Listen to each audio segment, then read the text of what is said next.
안녕하세요. 오늘도 사연살롱을 찾아주셔서 감사합니다.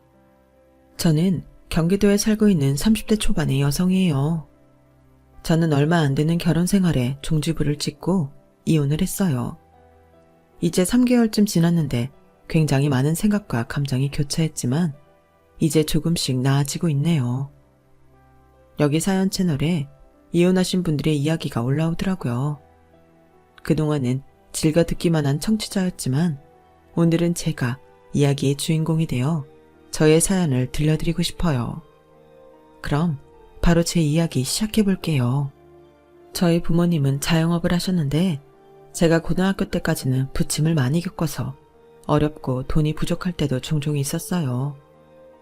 그러다 보니 저는 자연히 용돈을 아껴 쓰는 게 습관이 되었고 다른 친구들처럼 즉흥적으로 놀러가거나 소위 말하는 지름신이 와서 왕창 지르거나 하는 걸 해본 적이 없어요. 그렇다고 제가 친구들하고 잘 지내지 못한 건 아니었고 저 나름대로 친구들과 어울리는 방법을 익혀서 그다지 힘들지 않은 학창생활을 보냈던 것 같아요. 그래도 집에 돈이 좀 많아졌으면 좋겠다는 생각을 하긴 했죠. 좋아하는 아이돌 굿즈도 못 사고 있으면 눈치 빠른 친구들이 제목까지 사서 선물해주곤 했거든요. 그게 고맙기도 하고 언젠가 갚고 싶기도 했어요. 저의 그러한 바람은 제가 대학교에 가면서 이루어졌어요. 사실 고등학교 때까지만 해도 집안 형편이 좋은 편이 아니라서 대학에 가도 어영부영 하다 보면 학자금 대출 빚만 잔뜩 지고 평생 고생할 것 같은 생각이 들었거든요. 그래서 정신 바짝 차리고 3년간 제가 할 수 있는 공부를 정말 열심히 파고들었어요. 엄마는 그런 저를 보면 늘 미안해 하셨죠.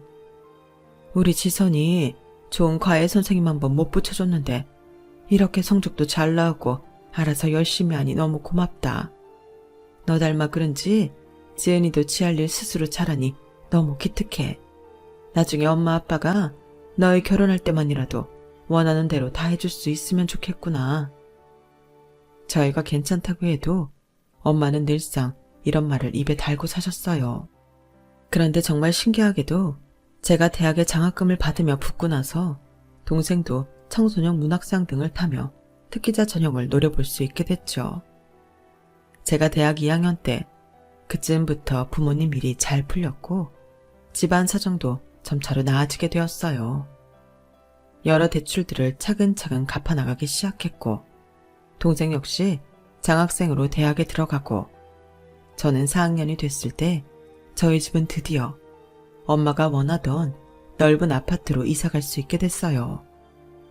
그때는 정말 집안이 잔치 분위기였어요. 아빠는 저희 가족을 데리고 비싼 호텔 뷔페에 데려가셨어요. 이건 오랫동안 고생한 우리 가족 모두에게 주는 선물이야. 지선이 지은이 정말 고맙다. 니들이 별탈 없이 잘 커주고 공부까지 잘해서 아빠 엄마가 너희 딱 믿고서 일만 할 수 있었다. 앞으로 더 좋은 일만 생길 거야. 이제부터 다시 시작이다. 알았지? 파이팅이다. 그렇게 저희 가족은 뷔페에서 서로를 격려하며 즐거운 시간을 보냈어요. 부모님은 말씀하신 걸 지키시려는 듯 전보다 더 열심히 일하셨고 저희 집은 늦었을지 몰라도 자리를 잘 잡아갔어요. 저는 그동안 대학 졸업과 동시에 취직을 목표로 하고 있었기 때문에 마지막 대학 1년을 눈코 뜰 새 없이 보내고 있었고요. 그런데 자꾸 교수님이 제가 대학원에 왔으면 좋겠다고 하셨어요. 지선이 너는 아무리 봐도 연구자 타입이란 말이야. 연구자 타입인 애들이 회사에 취직하고도 결국은 다시 돌아오는 거 많이 봤거든. 그러니까 내 말 한 번만 믿고 대학원 시험 봤으면 좋겠다. 떨어지면 그때는 내가 회사 소개시켜줄게. 어때? 라고 하실 정도로 저를 붙잡으셔서 저는 고민 끝에 부모님에게 상의를 했어요. 그랬더니 부모님은 대찬성하시더라고요. 아, 네가 그렇게 잘할 수 있다는데 뭘 망설여? 대학원에 가.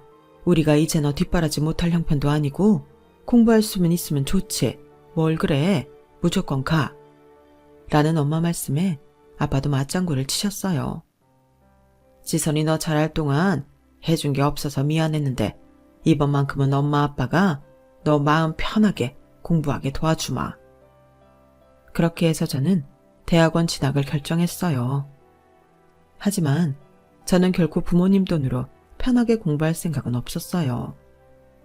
엄마 아빠가 얼마나 고생하셨는지 잘 알고 있었기에 저 나름대로 과외도 하고 카페 알바도 하며 용돈을 벌었죠. 그래도 부모님이 여유 있으니 훨씬 마음 편하게 공부하게 되더라고요. 학교 다니면서 처음 느껴보는 기분이었어요. 그래서 대학원 때는 공부하면서 주말에는 짧게 가까운 나라들 여행도 많이 가곤 했어요. 그렇게 즐거운 대학원 생활을 하는 도중에 저는 뒤늦게 대학원에 진학한 선배를 알게 됐어요. 바로 남편이었죠. 저보다 나이는 3살 많은데 2학기 때부터 같이 공부하게 됐어요. 남편은 사람들하고 쉽게 친해지는 성격이라 학교에 와서 얼마 안 돼 많은 사람들하고 친해졌어요. 아는 사람이 많다 보니 누구 만나러 다니느라 바쁘기도 했고요. 학교에서도 보면 항상 누군가와 같이 이야기하거나 밥 먹고 있었어요. 옆에 있는 사람들은 처음 보는 사람들도 많았고요. 그러다 보니 얼마 있지도 않은 강의를 빼먹기도 했어요. 결국에는 시험 볼 때 어려움을 겪게 됐죠. 시험 전날이 되니 선배는 학교 동아리실에서 밤을 새며 공부하다가 조교 방에 와서 커피며 휴지며 별걸 다 가져갔어요. 뭐 동아리실에는 물품이 남아난 게 없다나요? 좀 얄밉기도 하고 짜증도 났지만 어쩌겠어요. 나이도 저보다 많고 뒤늦게 다시 공부한다고 애쓰는 것 같아서 좋은 게 좋은 거다 하고 해달라는 걸 해줬죠. 그런데 어느 날 갑자기 저한테 데이트 신청을 하더라고요. 서지선, 나랑 같이 저녁 먹을래? 그냥 먹자는 거 아니고 내가 들이대는 건데 다 남친으로 괜찮지 않아? 저는 너무 황당해서 머뭇대다가 아무래도 저를 놀리는 것 같아 쓸데없는 소리 말라고 칼같이 잘랐어요. 하지만 남편은 그 후에도 몇 번이나 자기가 말한 것처럼 저한테 저녁 먹자, 영화 보자 하면서 들이댔어요. 그래도 제가 농담으로 받아들이자 자기 정말이라며 이러더군요. 그럼 같이 공부하자. 어때? 이래도 내가 장난 같아? 나 네 시간 안 뺏을게. 그냥 한번 사귀어나 보자는 거야. 하긴 그냥 만나보는 건 못할 것도 없었죠. 그래도 남편 첫인상이 그다지 성실하지 않고 좀 노는 걸 좋아하는 것처럼 보여서 선뜻 대답하지 못했어요. 그러다가 어느 날 남편이 학교에서 저를 만나겠다고 늦게 집에 가는 저를 기다리는 모습을 봤어요. 그런 남편이 진심이라고 느껴졌고 그럼 가볍게 만나보자고 했죠. 그렇게 남편과 저는 사귀게 되었고 제가 언제든지 헤어질 수 있다고 여지를 줘서 그런지 남편은 저한테 더더욱 매달리더라고요. 그런 관계가 제가 대학원 졸업할 때까지 이어지게 됐어요. 저는 대학원 석사학위를 받으면서 또다시 박사 공부를 해야 할지 고민하고 있었어요. 앞으로의 제 인생을 어떻게 꾸려나가야 할지 생각이 많아서 남편과도 헤어지려고 했죠. 그런데 남편이 느닷없이 저한테 결혼하자고 하더라고요. 지선아, 우리 2년 동안 사귀면서 별로 싸우지도 않았고 나름 잘 지냈잖아. 우리 둘 다 그저 재미로 가볍게 만나기로 했던 게 이 정도까지 오면 이건 인연이야. 나 아직 대학원 한 학기 남긴 했는데 그래도 나 졸업하면 바로 들어갈 회사도 있어. 그러니까 결혼부터 하자. 아니, 대책도 없이 무조건 결혼부터 하자는 게 말이 돼? 그리고 우리 결혼 생각하고 만난 것도 아니잖아. 누가 사귈 때 결혼 생각하고 만나? 만나다가 잘 맞는다 싶으면 결혼하는 거지. 결혼이라는 게 짝 있을 때 하는 거라더라. 너도 나도 우리 서로한테 짝이잖아. 내 지금 미래 계획에 선배랑 결혼은 없는데? 그리고 결혼하면 아무래도 여자가 집안일 신경 많이 써야 되는데 나는 공부나 일이 더 하고 싶지 벌써 집안일 때문에 스트레스 받고 싶지 않아. 요즘 누가 집안일 여자 혼자 하냐? 다 남자랑 나눠서 하지. 내가 같이 할게. 진짜 많이 도와준다니까. 너 지금까지 내 모습 보고도 나 못 믿어? 내가 너 좋아서 결혼하고 싶다고 진짜 이렇게 내 마음 모르는 척 할 거야? 남편이 하는 말에 저는 얼굴이 붉어졌어요. 이렇게 솔직하게 제가 좋다고 하는 프로포즈는 앞으로도 못 들을 것 같은 마음도 들었죠. 그래도 저는 바로 결혼하는 건 무리가 있다고 생각해서 정말 결혼하고 싶으면 남편이 마지막 학기 잘 마치고 나서 했으면 좋겠다고 했어요. 그리고 저는 박사과정 할 생각이 있기 때문에 제가 결혼하고도 공부하는 걸 반대하지 말라고도 했죠. 남편은 바로 결혼 안 한다니 좀 섭섭한 표정을 짓기는 했지만 알았다고 하며 기다리겠다더군요. 저는 남편이 진심이 아니라면 얼마 안 가 자기가 한 말을 취소하고 저와 헤어질 거라고 생각했어요. 하지만 남편은 저와 계속 만났고 정말 졸업 후 결혼할 계획을 세우고 있더라고요. 이 사람은 나하고 함께하는 미래에 진심이구나 라는 마음이 들어 결혼 약속을 했고 남편은 굉장히 좋아했어요. 그리고 저희는 남편이 졸업을 할 무렵부터 본격적으로 결혼 준비에 들어갔어요. 남편은 어릴 때 아버지가 돌아가셔서 어머니와 여동생 3인 가족이었어요. 그 신우가 상견례 때 어찌나 얄미운 소리만 하든지 아직도 잊혀지지 않네요. 오빠랑 같은 대학 같은 과라면서요? 공부 되게 잘했네. 근데 저희 오빠보다 잘하는 건 아니죠. 아무래도 여자가 더 잘나면 같이 살 때 껄끄럽죠. 이거 뭐 고리타분한 얘기가 아니고 제 친구들이 그러더라니까요. 남편이 자기보다 못해서 여러 가지로 눈치 보이고 남편도 열등감 느낀대요. 뭐 아무튼 그래도 둘 다 머리 좋으니 조카들은 공부 잘하겠네요. 언니는 결혼하고 그거 하나는 우리 집에 제대로 기여하겠어요. 듣기 불편한 말들이었지만 저와 저희 가족은 아무 대꾸도 하지 않았어요. 시어머니와 남편이 신우한테 쓸데없는 소리 하지 말라면서 더 이상 말 못하게 한 것도 있었고요. 신우의 그런 말은 황당했지만 저랑 직접적으로 부딪힐 일이 없다고 생각해서 별 생각이 없었어요. 어차피 저는 시어머니랑만 잘 지내면 되지 않겠냐 싶었고요. 사실 그렇잖아요. 신우가 저랑 얼마나 보고 살겠어요. 그렇게 저희가 결혼을 하고 신혼여행을 가기 위해 공항에 있을 때였어요. 저희는 결혼식을 마치고 바로 공항을 갔기 때문에 그 자리에는 저와 남편, 친구들, 그리고 신우와 신우 친구로 보이는 사람 몇 명이 배웅을 나왔어요. 그런데 신우가 자기 친구들하고 뭐라고 쏘근대더니 저를 전에 없이 아주 차갑게 보더라고요. 아무리 싸가지 없는 말을 해도 그 정도는 아니었는데 이제는 저를 아주 경멸하는 게 눈에 보였어요. 하지만 저와 남편은 곧 출입국 심사를 받기 위해 나가야 했고 저는 신우가 찝찝했지만 무슨 일인지 물어보지도 못하고 바로 신혼여행을 떠나야만 했어요. 그리고 곧 모든 걸 잊어버리고 남편과 즐겁게 지내다 돌아와서 시댁에 인사를 드리러 갔어요. 그런데 여전히 저를 우습게 보는 듯한 신우의 얼굴을 보니 바로 공항에서의 일이 떠오르더라고요. 그래서 저는 저녁을 먹은 후 신우한테 살짝 물어봤어요. 제가 뭐 잘못한 게 있는지 아니면 불편한 게 있는지요. 그러자 신우는 생각지도 못한 말을 하더라고요.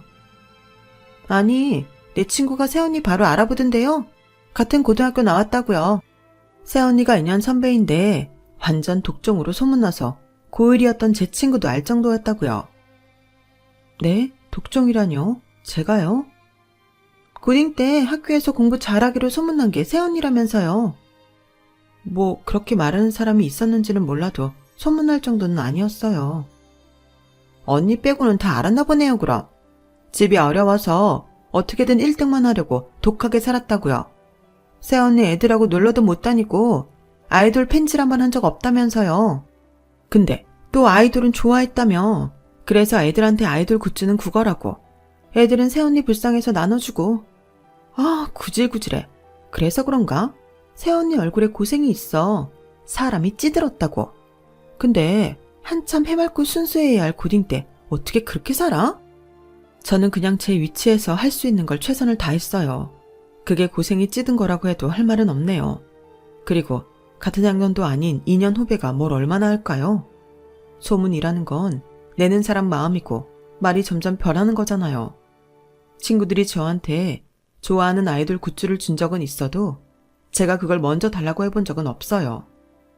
그렇게 지난 일 잘 알지도 못하면서 하는 말에 너무 신경 안 썼으면 좋겠어요. 그리고 아가씨 말 자꾸 놓는데 그것도 안 그랬으면 좋겠네요. 제 말에 신우이가 무안했는지 얼굴이 벌개져서 입을 꽉 다물더라고요. 그런데 시어머니가 저를 나무라는 거였어요. 너야말로 다 지난 일이라면서 뭐 그렇게 정색을 해? 아니면 된 거 아니니? 우리 현장이가 들은 얘기한 걸 갖고 뭘 그렇게까지 말해? 그건 네가 찔리는 게 있어서 그런 거 아니겠어? 그리고 사람이 가족끼리 반말할 수도 있는 거지. 너처럼 예의만 차리다 어떻게 친해지니? 그동안 잠잠하던 시어머니는 결혼하고 나니 저를 잡으려고 작정한 것처럼 한치도 옆을 내주지 않더군요. 신우는 시어머니가 자기 편을 들자 의기양양해서 고소하다는 듯 저를 쳐다봤고요. 그런 상황인데도 남편은 아무 관심이 없었어요. 그저 맥주에 오징어 갖다 놓고 TV 화면으로 게임하느라 정신이 없었죠. 저는 이 상황이 너무 속상하기는 했지만 그래도 처음 시댁에 온 날부터 더 이상 시끄러운 일 만들지 말아야겠다고 생각해 아무 말 없이 저녁 먹은 걸 치웠어요. 그런데 시어머니가 옆에 와서 이러더군요. 근데 니네 친정 가게는 월 수익이 얼마나 되니? 뭐 빚 같은 건 없지? 네, 그런 건 없어요. 전에 대출 받았던 것들도 다 갚고 이제 순이익만 내고 있어요. 그럼 아파트도 자가 맞아? 거기서 나가는 돈은 없는 거지? 이거 확실히 해야 한다. 우리 준섭이 뼈 빠지게 일해서 니네 친정 먹고 사는 거 건사하면서 살면 불쌍해서 안 되잖아. 저는 아직 남편이 취직도 안 했고 지금은 내 돈으로 먹고 산다고 말하고 싶은 걸 겨우 참았어요. 저는 남편 직장이 구해지기 전까지 교수님 연구 도와드리면서 월급을 받기로 했거든요. 또 친정 부모님이 안정될 때까지 쓰라고 제 앞으로 주신 돈도 있었고요. 시어머니 말에 남편은 슬쩍 제 눈치를 보며 이렇게 말했어요. 엄마, 장인 장모님 가게 잘 되고 있어. 그 치킨집 유명해져서 멀리서도 먹으러 오고 가게 간판 달고 분점으로 하게 해달라고 상담 오는 사람들도 많아. 조만간 2호점 생길 것 같던데. 그리고 당연히 아파트 자가이고 빚도 없는데 첫날부터 왜 그래? 그건 아니지. 첫날이니까 할 말은 오늘 하는 게 좋지 않겠어? 오늘 안 한다고 다른 날 안 할 것도 아니잖아. 그리고 난 준섭이 네가 처가에 매여서 사는 거 싫다. 그 말에 저 또한 기분이 안 좋아서 그 뒤로 한마디도 하지 않았어요. 결국 싸늘한 분위기로 시댁 방문을 마쳤고 저는 집에 와서 남편한테 한마디 했죠. 이거 진짜 너무하는 거 아니야? 아가씨는 어디서 말도 안 되는 소리를 듣고 와서 사람 무시하지를 않나. 어머니는 우리 집에서 오빠 어떻게 할까 봐 미리 벽을 치지 않나. 앞으로 네가 잘하면 다 해결되지 않겠어? 처음이니까 몰라서 그런 말 할 수도 있지. 그냥 아무 말 없이 너나 처가에 대해 오해하며 지내는 것보다는 깨끗하게 닦아고 가는 게 깔끔하긴 하잖아. 다른 말은 다 그렇다 치고 저보고 앞으로 잘하면 된다는 게 말이 이상하더군요. 제가 뭘 잘못한 것도 없는데 말이죠. 그렇게 불안하게 시작된 신혼생활은 완전 끔찍했어요. 남편은 결혼 전과는 다르게 180도 태도가 싹 변해버렸어요. 제가 연구실에 있을 때도 시어머니는 거리낌 없이 연락을 해서는 저를 집으로 불러다가 별걸 다 시켰어요. 집 청소나 빨래, 설거지 이런 건 기본이고 하다못해 세탁소에 옷 맡긴 것까지 저더러 찾아오라고 하더군요. 제가 남편한테 몇 번 SOS를 쳐서 남편이 시어머니한테 저를 아무 때나 부르지 말라고 하긴 했어요. 하지만 그것도 곧 남편은 불평을 하더군요. 그 정도는 네가 엄마랑 잘 이야기해봐도 되는 거 아니야? 어떻게 번번이 나더러 너 집에 못 간다는 얘기를 해달라고 해? 네가 유치원생이야? 애도 아니고 지 할 일 하나를 못해. 아니, 너 헛똑똑이냐? 머리 좋고 공부 잘하는 것 빼고는 영 지압가림을 못하네. 그런 말이 왜 나와? 왜 사람 인신공격을 하는데? 오빠가 결혼해도 집안일 같이 하자고 했잖아. 나 도와준다고 했고. 그러니 도와달라는 거야. 결혼한 지 얼마 되지도 않았는데 시어머니한테 저 못 갑니다 하는 소리가 쉽겠어? 아니, 내가 우리 집에서 하는 일 도와준다는 거지 엄마 일까지 도와준다는 말은 아니었지. 그리고 뭐 결혼한 지 얼마 되고 안 되고를 따져. 제발 네가 좀 알아서 해. 이러니 말 다 했죠. 저는 남편과 다투고 나면 항상 엄청 높은 벽에 부딪히는 기분이었어요. 신우는 전보다 더 저를 무시했고요. 새언니는 없이 자라서 그런가? 항상 꾀지재하다. 새언니는 명품을 해도 그게 명품으로 안 보이는 거 알아요? 그러니까 잘 어울리는 내가 할 테니까 언니 지갑 나 줘요. 이러면서 제가 내주지 않아도 자기가 냅다 가져가 버렸고, 시어머니는 그런 신우를 보면서 애가 재빠르다면서 웃기만 했어요. 게다가 제가 집안 청소를 할 때도 신우는 거실 소파에 길게 누워서 핸드폰으로 영화나 드라마 보며 손 하나 까딱 안 했죠. 무슨 웹툰 작가로 데뷔를 한다는데 그림 그리는 건 한 번도 보지를 못했고 맨날 놀고 있기만 하더라고요. 시어머니는 제가 시댁에서 일을 할 때도 계속 옆에서 저희 친정 불평을 해댔어요. 아니, 암만 본인이 똑똑하고 석사 박사면 뭐하냐고. 어디 가서 치킨집 하는 사돈 뒀다고 하면 내 가오가 뭐가 되겠어.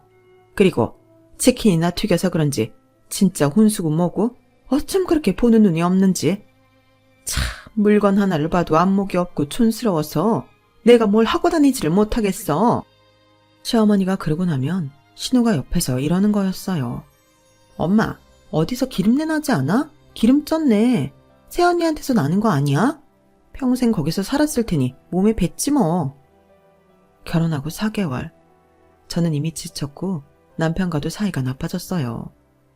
남편은 자기 엄마와 여동생 탓은 절대 하지 않았고 저보고 인간관계를 못하는 거라며 마구 몰아세웠어요. 사람이 공부만 잘하면 뭐하냐고. 성격 원만하고 다른 사람 비위도 맞출 줄 알아야지. 이건 지만 잘났다고 목이 뻣뻣해가지고는. 야, 그럴 거면 연구고 뭐고 집어치워. 어디 취직이나 하란 말이야. 요즘은 다 맞벌인데 너만 박사 되겠다고 공부하는 건 아니지 않냐? 그런 말은 오빠가 취직하고 해야 되는 거 아니야? 지금 누가 돈 벌어서 먹고 사는데 그래? 오빠가 그렇게 말하는 연구 때문에 그나마 내가 돈 벌어오잖아. 오빠 결혼 전에 나한테 뭐라고 했어? 내가 박사 될 수 있게 해준다고 하지 않았어? 근데 지금 4개월이 넘어가는데도 취직도 안 하고 어머니랑 아가씨가 무슨 기선제압 하라는 건지 사람 못 살게 구는데도 왜 다 내 탓이야? 이러려고 나한테 결혼하자고 한 거야? 야, 나도 결혼 전에는 네가 이 정도로 답답일 줄 몰랐지. 그리고 너 나 취직 못한 걸로 쪽을 주냐? 어? 사람 약점 잡고 괴롭히는 게 네 취미야? 사람 자꾸 괴롭히는 거 그거 오빠네 식구들이 나한테 하는 거지. 내가 언제 그랬어? 아니, 내가 오빠 취직 안 한다는 말도 못해? 내가 안 하면 누가 하는데? 와, 진짜 인간이 이렇게까지 앞뒤가 다를 줄 몰랐네. 정말 경악스럽다는 게 이런 거구나. 시간이 갈수록 이렇게 남편과 극으로 치달아 싸우는 일만 늘어갔고 저는 남편이 서운하기만 했어요. 그러던 어느 날 친정에 들렀던 저는 엄마가 가벼운 화상을 입으신 걸 보고 집안일을 하려고 하룻밤 머무르기로 했어요. 그래서 남편한테 친정에서 자고 간다고 전화를 하자 화부터 내더군요. 아 뭐야, 갑자기 이러면 어떡해. 네 멋대로 하고 싶은 대로 하면서 살 거면 결혼 왜 했냐? 너 내가 아직 취직 안 하고 있다고 이런 식으로 복수하는 거지? 진짜 그렇게 속이 좁아 터져서 연구실에서 일은 제대로 할 수 있냐? 라더니 전화를 먼저 끊어버렸어요. 저는 이게 이렇게까지 막말을 들을 일인가? 서글픈 생각까지 들었어요. 그래도 엄마도 있고 좀 이따 동생 지은이도 온다고 해서 속상함을 감추고 엄마 대신 집안일을 했죠. 그런데 지은이가 집에 오면서 케이크를 많이 사왔더라고요. 오늘 언니 집에 가는 줄 알고 형부랑 같이 먹으려고 샀지? 그럼 내가 잠깐 가서 전해주고 다시 오지 뭐. 아우 뭘 왔다 갔다 해. 그냥 집에 가. 엄마 괜찮아. 아니야. 내일 병원 다시 갈 때까지 화상 입은 물에 손 닿으면 안 되잖아. 금방 갔다 올게. 하고 집으로 갔어요. 그런데 저희 집 현관문이 살짝 열려있고 안에서는 무슨 고소한 고기를 굽는 냄새가 나더라고요. 이게 다 무슨 일인가 싶어 안을 살짝 보니까 여자 신발 2켤레가 더 있는데 딱 봐도 시어머니랑 신우 거였어요. 제가 온 줄도 모르고 TV를 크게 틀어놓고 거실에서 고기를 굽더군요. 술병도 잔뜩 있고 냄새나니까 여기저기 창문을 활짝 열어놓고 큰 소리로 떠들고 있더라고요. 다른 집에서 항이 들어온다고 들어가서 말하려는데 시어머니가 생각지도 못한 말을 했어요. 준서봐, 근데 새애기네 치킨집은 정말 괜찮은 거 맞니? 나는 아무리 봐도 미덥지가 않아서 말이야. 그거 정말 돈 되는 거 맞아? 오빠, 진짜 집안에 돈 있고 만만한 여자 잡는다고 애썼는데 아무래도 잘못 걸려든 것 같아. 전혀 돈 쓸 생각을 안 하잖아. 그 치킨집 자체가 잘 되는 건 맞아. 단골도 많고 맛집 검색하면 많이 나오거든. 근데 장인이 좀처럼 사업 늘릴 생각을 안 해. 이제 2호점 내서 어떻게 하자는 건지. 나는 왜 그걸 프랜차이즈 안 하는지 모르겠더라. 그리고 진짜 없이 살아서 그런가 집도 깨제제하고 나한테도 뭐 하나 번드르르 하고 좋은 걸 사주지 않잖아. 라는 남편 말에 시어머니가 거들었어요. 내가 그래서 좀 알아들으라고 새애기한테 니네 친정 안목 없다. 쪽팔려서 니네가 준 혼수 못하고 다니겠다. 그래도 어떻게 된 애가 꿈쩍도 안 하니? 아, 정말 답답해 죽겠어. 내 말이. 이래저래 답답하니 점점 더 꼴보기 싫기만 하고. 그래도 오빠는 새언니한테 잘해야 뭐 하나라도 받아먹고 헤어지지. 새언니 갈구는 건 내가 할 테니까 오빠는 비위나 잘 맞춰. 그래, 내가 치킨집 하나라도 받아내고 결혼 청산한다 진짜. 아니, 그 집 쏠쏠한 알부자라고 들었는데 잘못 알았나? 진짜 돈을 안 쓴다니까. 나는 솔직히 장인이 나한테 외제차 하나는 사줄 줄 알았거든. 그 정도 재력은 있다고 들어서. 그런데 진짜 아무것도 없어. 나 참 기가 막혀서. 저는 너무 충격을 받아 바로 쳐들어가서 그 인간들이 먹고 있는 고기판을 뒤집어 엎고 싶었지만 저 인간들은 그것 역시 제 잘못으로 몰고 갈 것 같았어요. 지금까지도 그런 식으로 사람 기죽이려고 했으니까요. 저는 울분을 꾹 누르며 조심스럽게 엘리베이터를 타고 내려왔어요. 정말 이를 너무 악물어서 턱이 다 아플 지경이었죠. 그만큼 저는 억울한 마음을 참느라 너무 힘이 들었어요. 그리고 이혼을 고민하기 시작했어요. 그런데 며칠 후 시어머니한테 연락이 와서 갑자기 신우가 결혼할 남자 데려온다며 저보고 집에 와서 대청소도 하고 음식 준비도 하라더군요. 제가 이혼할지 말지 갈등하고 있는데 말이죠.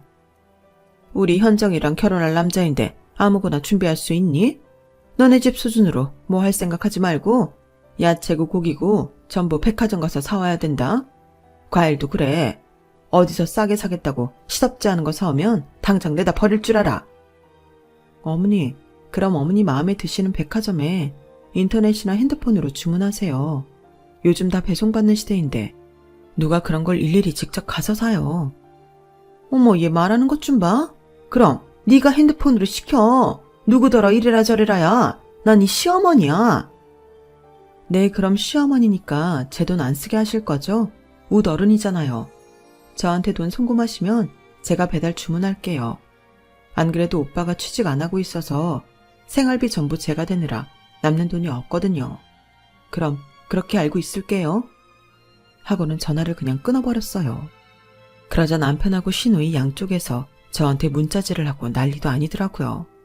제가 못돼 먹었다나요? 그래서 저도 남편한테 한마디 했어요. 못돼 먹었으니까 내 돈으로 신우 결혼할 사람 장까지는 못 봐. 그렇게 아가씨한테 잘해주고 싶으면 오빠 돈으로 해. 어디서 돈을 꾸든 알아서 하라고. 그리고 2시간쯤 지났을까요? 갑자기 남편이 아주 꼬리를 내리고 전화를 했더라고요. 지선아, 우리 지선이 오빠한테 뭐 섭섭해? 요즘 지선이 많이 삐쳤는데 오빠가 그냥 넘어갔네. 이번에는 내가 돈 낼게. 아무튼 그날 음식 준비는 잘 부탁해.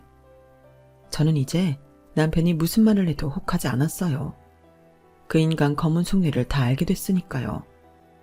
저는 남편이 보낸 돈만큼만 딱 시댁에 배달 주문을 시켰고 신우 남편감이 온다는 날 늦도록 시댁에 가지 않았어요.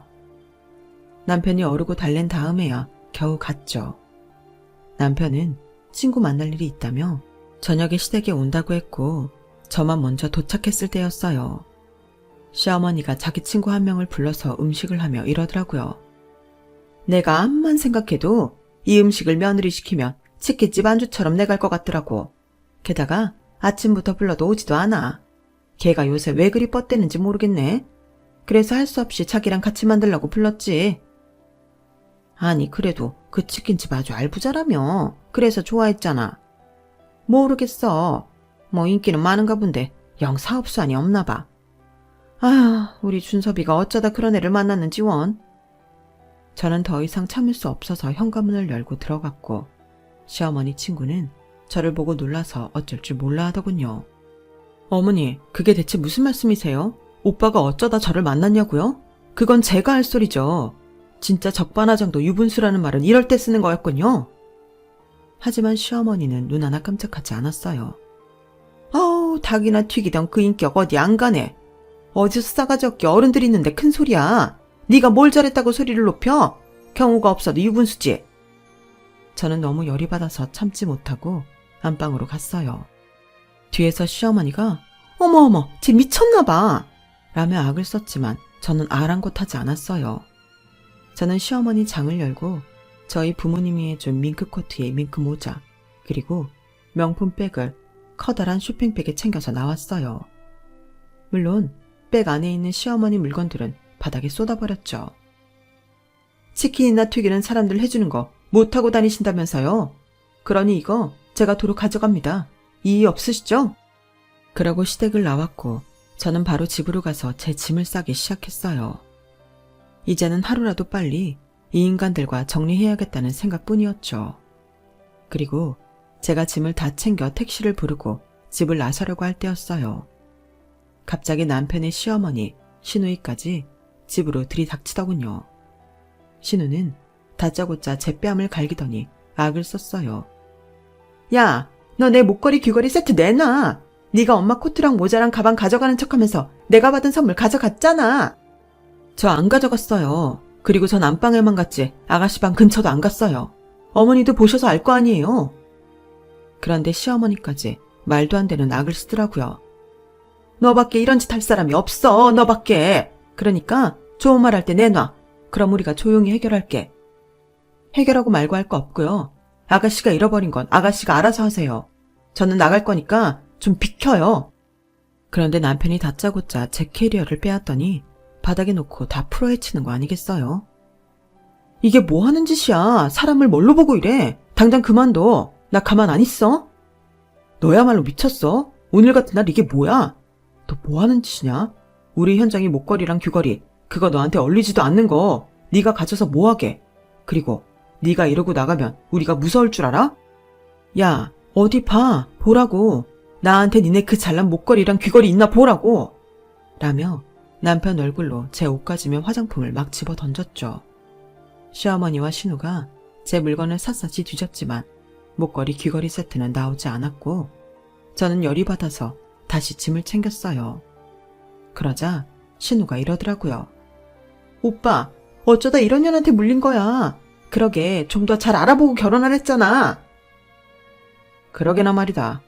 어쩌다가 내가 이런 험한 꼴까지 봐야 되니? 아휴, 집안에 여자가 잘 들어와야 된다는데 이렇게 싹수가 노란이 짐이나 싸고 있지. 저는 더는 말하고 싶지 않아서 짐을 들고 나와버렸어요. 택시에 짐을 싣고 있는데 남편이 쫓아나오더라고요. 너 이거 무슨 뜻이야? 가족끼리 다툰 거 가지고 집을 나가? 네가 그러고도 결혼한 여자야? 야, 너 솔직히 말해. 나 좋아서 결혼한 거 아니잖아. 만만하고 우리 집에 받아 처먹을 거 있을 것 같아서 결혼했잖아. 내가 그걸 알고도 왜 너랑 살아야 돼? 무슨 소리야. 아무튼 넌 그 성격 좀 고쳐야 돼. 이제 반년도 못 살아놓고 이게 뭔 난리야? 진짜 돈내 창피해 죽겠어. 네가 창피해 죽을 것 같으면 난 벌써 죽었다 이 자식아. 그렇게 저는 남편과의 정리를 결심하고 친정으로 돌아왔어요. 그런데 친정 부모님도 동생도 아무도 놀라지를 않더라고요. 제가 이혼을 하겠다고 하니 순순히 그러라고 하시는데 아무래도 제 결혼 생활이 순탄치 않은 걸 다 알고 있었던 것 같더라고요. 그리고 보름쯤 지나 엄마가 이런 말씀을 하시더라고요. 실은 심서방이 자꾸 아빠한테 와서 프랜차이즈 사업을 하자, 아니면 자기가 사무점을 내겠다 그랬었어. 우리는 처음에 그렇게 해주려고 했는데 갑자기 그 여동생이 상견례 때 무례하게 굴던 거며 엄마라는 사람이 자기 딸 그러는 걸 적극적으로 혼내지 않던 게 떠올라서 혹시 심서방한테 딴 속셈이 있나 싶어 거절을 했지. 그게 잘한 건지 아닌지 모르겠다 싶었는데 결국 이렇게 됐구나. 잘했어. 내가 바보였지. 그런 사람한테 속는 게 아니었는데. 정말 미안해 엄마. 나 때문에 속 많이 상했지? 어디 너만 하겠니? 엄마 아빠는 괜찮아. 그냥 나쁜 꿈 꿨다 치고 다 잊어버려. 엄마뿐 아니라 아빠도 동생도 다 저를 위로하고 다독여줬어요. 그런데 문제는 다음부터였어요. 막상 제가 이혼 소송을 하고 진흙탕 싸움이 됐는데 아무래도 자기가 이길 것 같지 않으니 남편이 초조해진 것 같더라고요. 저한테 자꾸 전화해서 다시 해보자고 하는 걸 딱 끊어버렸어요. 그러자 시어머니가 저를 학교까지 찾아와서 막말을 하더군요. 야, 아무리 세상이 달라졌어도 여기 한국이야. 네가 이혼녀 딱지 달고 잘 살 것 같아? 우리 아들이니까 너 같은 거랑 결혼해 준 거야. 너 같은 치킨집 딸년이 어디서 멀쩡한 남자 만날 것 같아? 그러며 저한테 손찌검을 하려고 하길래 제가 그 손을 딱 잡아버렸어요. 왜 못 만나? 그 치킨집 있는 건물이 우리 아빠 건데. 우리 아빠 건물주야. 니들이 그렇게 되고 싶어하는 건물주. 내가 학벌 좋고 돈 벌고 아빠 건물주인데 왜 내가 아줌마 아들보다 못난 사람 만날 거라고 생각해요? 아줌마, 남 등쳐먹고 사는 인생이라 막대 먹은 거 알겠는데 그래도 교양 좀 키우세요. 이런 데 와서 주접 떨지 말고요. 시어머니는 그 말에 입을 떡 벌리더니 그대로 굳어버리더라고요. 저는 그런 시어머니를 놔두고 연구실로 들어와 버렸고 경비 아저씨들이 시어머니를 내보냈어요. 그날 저녁부터 남편이 쇼를 보여주는데 아주 가관이었어요. 저희 집 근처에 와서는 집에 가는 저를 붙잡고는 허리를 굽히고 비는 신용을 하더라고요. 지선아, 진짜 미안해. 알고 보니까 현정이 목걸이랑 귀걸이 세트 엄마 친구가 가져간 거 있지. 근데 무작정 너한테 뭐라고 했으니 얼마나 속상했겠어. 미안하다. 그리고 우리 다시 한번 생각해보면 안 될까? 내가 앞으로는 화도 안 내고 짜증도 안 내고 정말 잘할게. 내가 철이 없었다 정말. 남편감으로 실격인 거 알지만 그래도 내가 너 사랑하는 거 알잖아. 지선아, 내 맘 알지? 아주 잘 알지.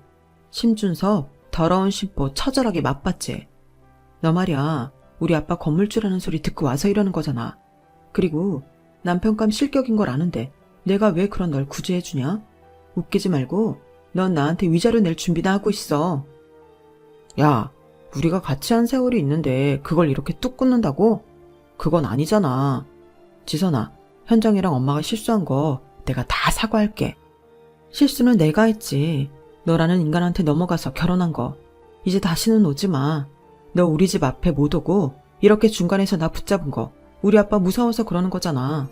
근데 여기 이 동네에 우리 아빠만 내 편인 줄 알아? 아저씨, 여기 이 자식이 저 붙잡고 괴롭혀요. 제가 아빠 친구분을 보자마자 소리를 치자 덩치가 좋은 아빠 친구는 성큼성큼 다가왔고 남편은 찍소리도 못하고 도망가 버렸어요. 그리고 결국 저는 법원에서 승소 판결을 받았고 남편은 제게 위자료를 건네줘야 했어요.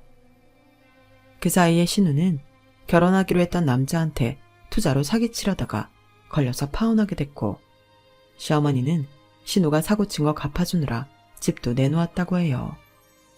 남편은 그제서야 취직한다고 여기저기 알아보러 다녔다는데 교수님이 남편이 한 짓을 다 듣고는 이쪽 분야에 발도 못 붙이게 해주겠다고 지인들에게 연락하셨다더라고요. 제가 아는 건 저한테 위자료를 주고 난 후에도 남편은 취직을 못했고 결국 이런저런 아르바이트를 하고 있다는 거예요. 이 일을 겪으며 힘들고 고통스러웠지만 그래도 제가 정신 똑바로 차리고 저를 믿어주고 친정 식구들을 믿으니 모든 일이 잘 해결되는 걸 보고 성실한 사람은 결코 하늘이 버리지 않는다는 걸 알았어요. 그리고 이런 일이 또 인생 사는데 도움이 될지 누가 알겠어요. 그래서 저는 오늘도 희망을 품고 살아가려고 해요. 제 이야기는 여기까지예요. 긴 이야기 들어주신 분들 모두 감사드리고요. 항상 건강하시고 행복하시길 바랄게요. 여러분, 사연 댓글에 응원과 현명한 조언 부탁드려요. 좋아요와 구독은 저에게 큰 힘이 됩니다. 오늘도 좋은 일 가득하세요.